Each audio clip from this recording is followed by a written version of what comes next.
Di akhir zaman bakal tararimbul turunan ti jelema-jelema ieu teh jararago maca Quran hararebat makhrajna bahkan bakal dimusabakokeun kadeng ku balerea teh bakal aya julukan ieu teh juara kabupaten ieu teh juara provinsi ieu teh juara nasional ieu teh juara internasional bakal hebat kadengna teh diundang kudu baraga-roga duit tapi horenganan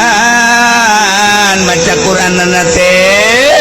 aya rukunan teu datang kana beuteungan sakadar datang kana ti koro doang kitu turunan ti Mikdad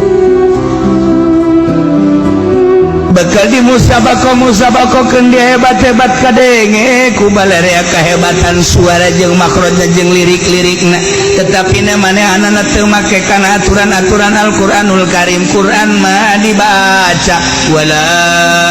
taqrabuz zina innahu kana fahisha oreng nyana nu zina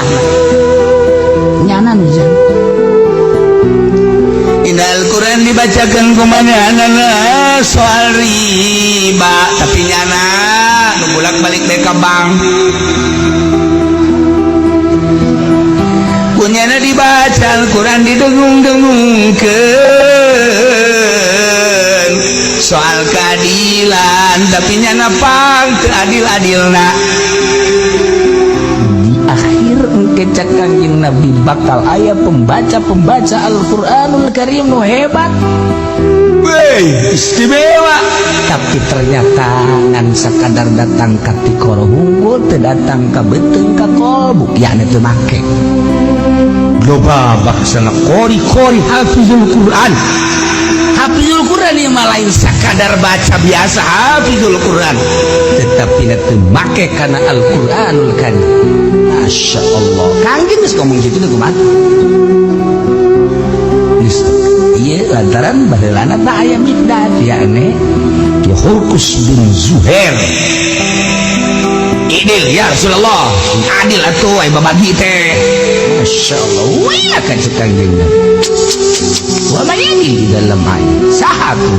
bisa adil lamun kula teu adil iyalah orang-orang munafik seperti itu bahasa Al-Quran teh lain sakadar Al-Quran anu dibaca ku para qori orenganan kiai-kiai nu sok malaca Al-Quran ge anu kumanehanana dibaca terjemahan Al-Quran ngabentuk jadi Fathul Muin terjemahan Al-Quran teh ngabentuk jadi Riyad jeung Takrib Fathul Muin Watul Wahab dan lain-lain sebagainya tapi kumanehanana dirumpak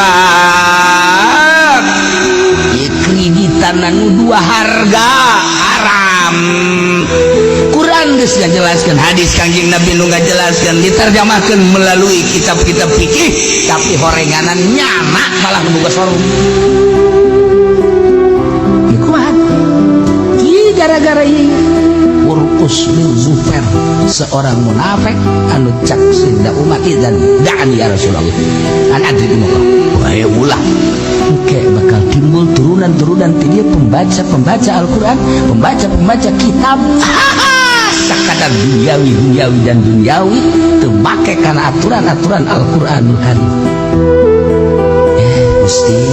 Allah urang kuari mah kudu ka Madinah ziarah ka Kangjeng Rasul assalamualaikum ya Rasulullah salam naon ucapan Gusti Rasul dina Bukhari teh anu bakal terjadi saur tuan teh pembaca Al-Quran pembaca kitab anu dibaca dengan sakadar datang ka ti koro teu liwat ti koro yakni teu mararake Gusti di lembur abdi teh seueur lembur mana lembur abdi lembur naon dia Kanjeng Nabi ge make dia antara dia gemeseun Kanjeng Nabi hampura Gusti Rasul ya mah si orang mana tah bebe jangan batu teu kudu di meja aja Kanjeng Nabi kayak ku aing dikirim ka Gusti Allah minta tsunami minta gempa minta angin tah Masya Allah eta teh nasihat hanya sebat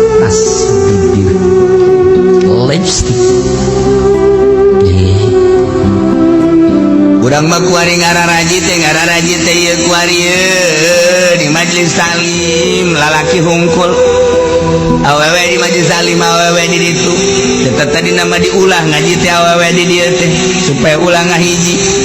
gara-gara nama aya ustadzah milu ngaji di zaman abad teh ulama milu be di jero saurang dua urang teh urang milu nyoret kabelah dia teh gatan diulah datang ka kuari geus ulah ngararaji komun kembalanjar wamun ngararaona geus ulah ngararaji geus awewe aing mah bari lalaki bae lah dikang mah geus tanggung ka neraka geus aduh udah lagi itu awewe mah diulah mundet jaga hati-hati ya lamun aya awe perem ya perem kotok minimal lah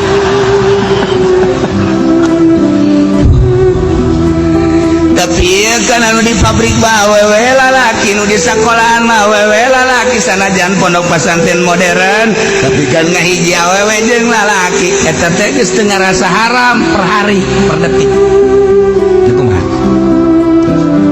kumaha ayat hijab geus jelas ulah deuleu tah iya hayu kuari malah bakal dimasalahkeun jilbab teh di Indonesia urang neangan kepala negara anu ngawajibkeun make jilbab bagi muslim muslimat geunakeun kan urang wajib sholat wajib berjamaah oh kayak Kabupaten Tangerang kuari aya perda wajib berjamaah nyaoting nya nana berjamaah nyonte yang penting aya perda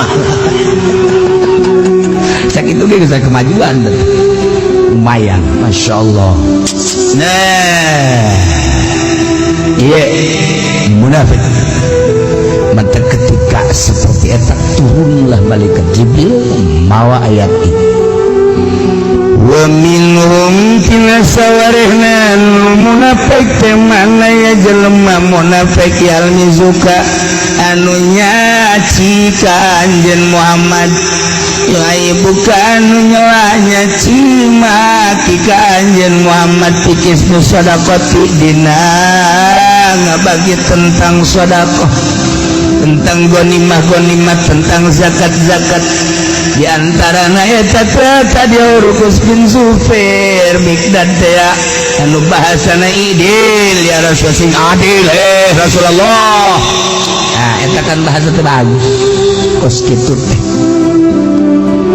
bahkan fainutum mun manehna dibere tina sedekah radunya nama senangna luar biasa ilam yo tau minda di mana-mana teu kabere mah nalika teu kabere yaskhatun muarah urusanna dunia bae munafik mah urusanna dunia bae ieu tah ayatna fa in minha radu lamun dibere tina eta sedekahnya nama senangna luar biasa ngalemna ge di luhur sausap rambut ti halal sahibas dampal cawadeun si eta mah masyaallah solidarna pohara